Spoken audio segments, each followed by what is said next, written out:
Hello friends, फिर से आप लोगों का स्वागत है हमारे नए वीडियो में।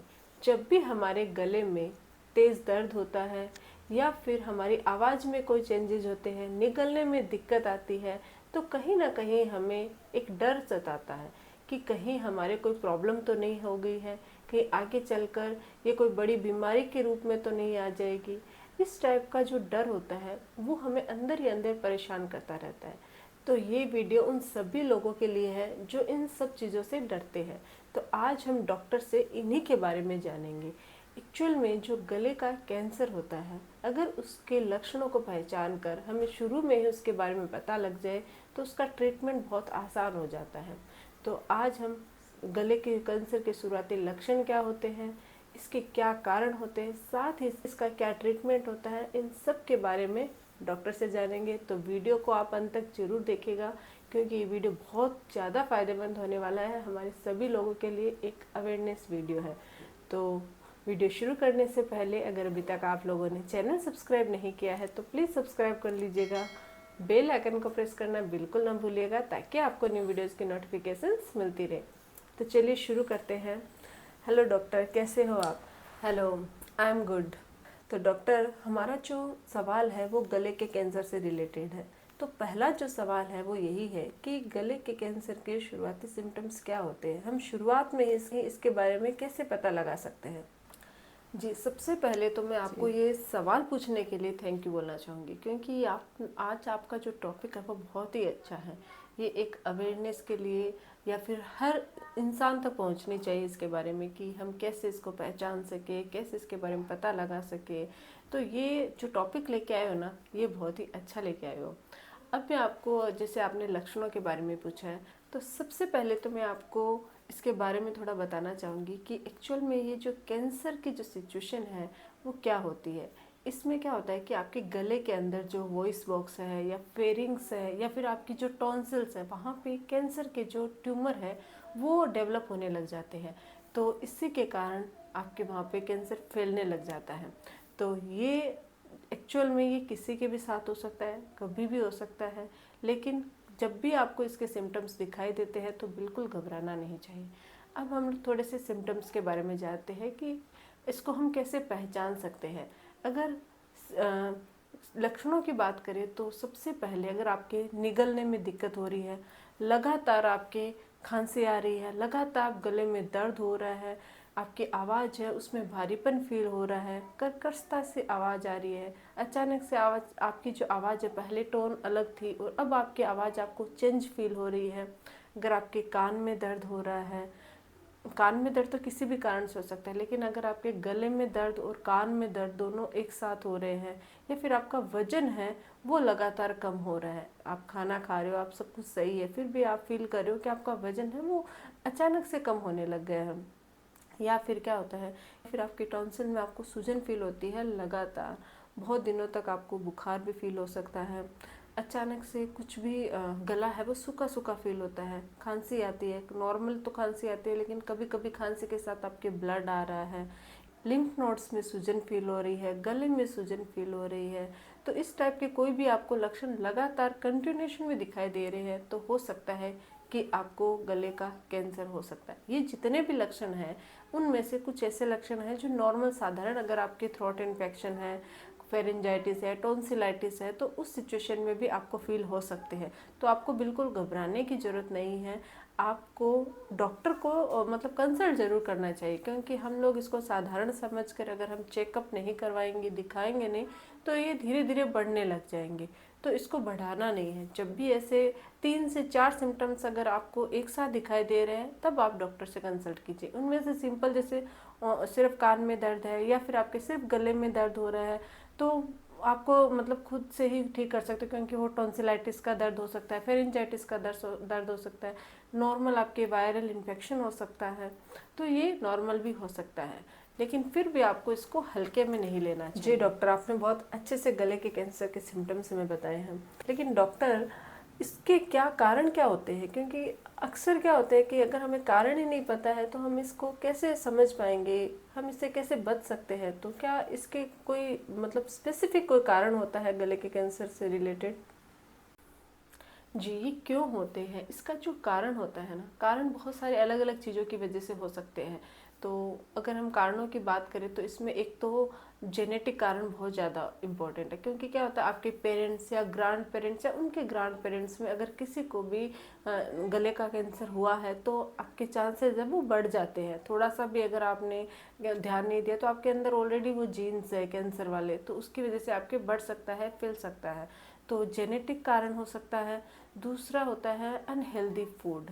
आजकल क्या होता है, जितना हम देखते हैं कि लोग ज़्यादा से ज़्यादा बाहर का खाना खाते हैं, ऐसा ऑयल इस्तेमाल करते हैं जिसको रेगुलर, मतलब एक ही ऑयल में वो 3 से, अगर आप बाहर का खाना खाओगे तो आपने नोटिस किया होगा कि एक ही तेल में वो बार बार फ्राई कर रहे हैं कुछ चीज़ों को, तो उसकी वजह से भी प्रॉब्लम हो सकती है। जितने जंक फूड्स आते हैं वो सब कार्सिनोजेनिक होते हैं, तो आपको जंक फूड्स को भी अवॉइड करना चाहिए और अपने घर का खाना खाना चाहिए। अगर आप ज़्यादा से ज़्यादा बाहर का खाना खाते हो तो ये भी कैंसर का एक कारण हो सकता है। इसके अलावा क्या होता है कि अगर तंबाकू गुटखा का सेवन करते हैं, बहुत सारे लोगों को हैबिट होती है लगातार तंबाकू गुटखा का सेवन करते हैं, तो उसकी वजह से मुंह का कैंसर और गले का कैंसर काफ़ी आम हो जाता है। स्मोकिंग जो करते हैं, स्मोकिंग बहुत बड़ा कारण होता है थ्रोट कैंसर का, या फिर हम बात करें लंग कैंसर का, तो स्मोकिंग भी एक बहुत बड़ा कारण है। कंटिन्यू शराब का सेवन करना, अल्कोहल का जितना ज़्यादा सेवन करते हैं वो आपको जो कार्सिनोजेनिक सेल्स होते हैं उनको बढ़ावा देता है, तो अल्कोहल भी एक बहुत बड़ा कारण होता है। इसके अलावा कुछ वायरस है जैसे कि HPV वायरस हो गया या फिर EBV वायरस हो गया, इनकी वजह से भी आपके गले का कैंसर हो सकता है। इसोफेजियल जो रिफ्लेक्स डिजीज़ होती है उसकी वजह से भी आपके गले का इन्फेक्शन या गले का कैंसर हो सकता है। तो ये कुछ कारण हैं जिनकी वजह से ये प्रॉब्लम शुरू हो सकती है। ओके, जैसे आपने कारण और लक्षण तो हमें बहुत अच्छे से समझाया है, अब थोड़ा सा ट्रीटमेंट प्लान भी बता दीजिए कि इसका ट्रीटमेंट कैसे होता है और कितना सक्सेसफुल है। जी, अगर हम ट्रीटमेंट की बात की तो बिल्कुल पॉसिबल है। अगर हमें शुरुआती स्टेज में ही इसके बारे में पता लग जाए तो आप इसके ट्रीटमेंट को इजीली कर सकते हो, रिकवर भी हो जाता है और आपकी लाइफ है वो काफ़ी अच्छी भी चली जाती है। लेकिन क्या होता है, अगर आपके स्टेजेस काफ़ी आगे बढ़ गए हैं, ये जो कैंसर है वो काफ़ी आपके ऑर्गन्स में फैल गया है, तो ऐसी सिचुएशन में फिर थोड़ा सा मुश्किल हो जाता है बचना, लेकिन फिर भी इसका ट्रीटमेंट पॉसिबल है। तो अगर ट्रीटमेंट की बात की जाए तो इसके लिए क्या क्या ट्रीटमेंट किया जाता है। सबसे पहला, अगर आपके कैंसर है वो बहुत ज़्यादा नहीं बढ़ा, स्टेज 1 या स्टेज 2 है, तो आपकी रेडियोथेरेपी या फिर कीमोथेरेपी की मदद से आप अपने कैंसर सेल को डिस्ट्रॉय कर सकते हैं। डॉक्टर क्या करते हैं कि रेडियोथेरेपी देते हैं, उससे कैंसर सेल्स डिस्ट्रॉय हो जाती है। कुछ मेडिसिन के थ्रू कीमोथेरेपी दी जाती है, जो मेडिसिन होती है वो आपके कैंसर सेल को डिस्ट्रॉय कर देती है। या फिर अगर आपके ट्यूमर बन गई है तो ट्यूमर बनने की स्थिति में क्या होता है, जो स्टेज 1 और 2 में तो क्या होता है, ट्यूमर बहुत कम होता है, 1 mm से भी छोटा होता है, और जो स्टेज 2 से 3 स्टेज तक पहुंचते पहुंचते आपका ट्यूमर है वो 2 mm टू 4 mm के बीच आ जाता है। तो ऐसी सिचुएशन में आपकी सर्जिकली इसको हटा दिया जाता है, सर्जिकली निकाल दिया जाता है, जैसे एंडोस्कोपिक सर्जरी, लेजर सर्जरी की मदद से आपके ट्यूमर को निकाल दिया जाता है। और अगर स्टेज 3 से भी आगे 3 to 4 में पहुंच गया है तो ऐसे सिचुएशन में क्या होगा कि कैंसर है वो लिम्फ नोड में चला जाता है, 1 या 2 लिम्फ नोड में जाता है तो आपकी सर्जरी के माध्यम से उस लिम्फ नोड को निकाल दिया जाता है। लेकिन अगर और ज़्यादा फैल गया है तब तो इसको बच पाना थोड़ा मुश्किल हो जाता है। इसीलिए बोलते हैं कि शुरुआत में अगर पता लग जाता है तो आपका ट्रीटमेंट भी हो जाता है और आपकी रिकवरी भी हो जाती है। तो रेडियोथेरेपी, कीमोथेरेपी और सर्जरी के माध्यम से आपके कैंसर का ट्रीटमेंट हो सकता है। तो ट्रीटमेंट होने के बाद एक सवाल ये होता है कि रिकवरी कितने दिनों में होती है। तो रिकवरी की बात करें तो 1 वीक तो आपको हॉस्पिटलाइज ही रहना पड़ता है, उसको टाइम लगता है। और आफ्टर 1 वीक धीरे धीरे अगर आप अच्छा खाना खाते हो, रेगुलर डॉक्टर से चेकअप करवाते हो, तो कुछ ही दिनों में जो आपका कैंसर है वो एकदम से चला जाता है और आपकी रिकवरी भी धीरे धीरे सही होने लग जाते हैं। कुछ साइड इफ़ेक्ट्स होते हैं और वो साइड इफ़ेक्ट्स भी धीरे धीरे कम होने लग जाते हैं और आप अपनी एक डेली लाइफ जो जीते हो वैसे आप जी सकते हो, कोई प्रॉब्लम नहीं होती है। तो सिर्फ आपको कुछ चीज़ों का ही ध्यान रखना है। मैं आपको थोड़ा सा ये भी बता देना चाहूँगी कि जो कैंसर होते हैं उसके अलग अलग टाइप्स होते हैं, तो ये टाइप्स पे भी इसका ट्रीटमेंट डिपेंड करता है कि कौन से टाइप का आपको कैंसर हुआ है, कौन से टाइप का नहीं है, कितना फैला है। तो इसके टाइप्स की बात करें तो पहला टाइप होता है नेजोफेरेंजियल कैंसर। नेजोफेरेंजियल कैंसर में क्या होता है कि ये जो कैंसर होता है वो सिर्फ आपके नेजोफेरिंग्स तक ही होता है। ये नेजोफेरिंग्स कौन सा हिस्सा होता है, ये गले का वो हिस्सा होता है जो आपके नाक के पीछे होता है। तो अगर सिर्फ कैंसर वहीं तक सीमित है तो आपका सर्जिकली और रेडिएशन थेरेपी के थ्रू इसका ट्रीटमेंट पॉसिबल होता है। फिर आता है ओरोफेरेंजियल कैंसर। तो ओरोफेरेंजियल कैंसर में क्या, ये गले का वो भाग होता है जो आपके मुंह के पीछे होता है। तो ओरोफेरिंग्स तक अगर सीमित है तो उसका ट्रीटमेंट भी इजीली हो जाता है, कोई प्रॉब्लम नहीं होती है। नेक्स्ट होता है हाइपोफेरेंजियल कैंसर। ये गले के निचले हिस्से में विंड पाइप और इसोफेगस के ऊपर होता है।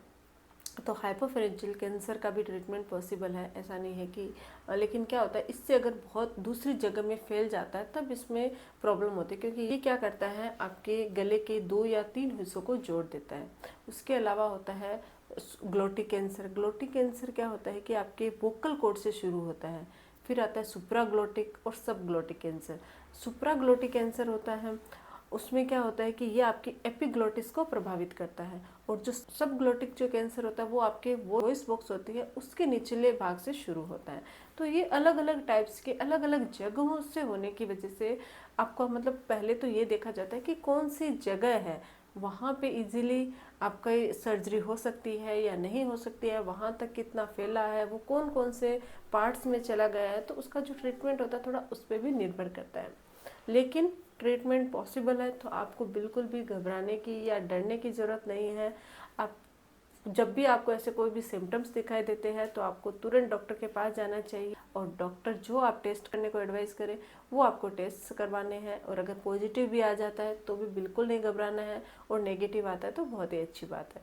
तो आई होप कि आपके सारे डाउट है वो क्लियर हो गए होंगे। जी doctor thank you so much कि आपने बहुत अच्छे से हमें समझाया और बहुत अच्छे से इसके बारे में सारा एक एक प्रोसेस बताया कि किस तरीके से इसका ट्रीटमेंट होता है, कितने टाइप्स का होता है, क्या लक्षण होता है। इन सब चीज़ों के लिए आपका तहे दिल से धन्यवाद। आई होप कि हमारे जो व्यूअर्स हैं उनको भी ये समझ में आया होगा कि किस तरीके से हम गले के कैंसर को शुरुआत में ही पहचान कर उसका ट्रीटमेंट करा सके। तो ये वीडियो ज़्यादा से ज़्यादा लोगों के पास शेयर कीजिएगा ताकि इसके बारे में अवेयरनेस हो सके। साथ अगर वीडियो अच्छा लगे तो प्लीज़ चैनल को लाइक कीजिए, शेयर कीजिए, सब्सक्राइब जरूर कीजिएगा। Thank you.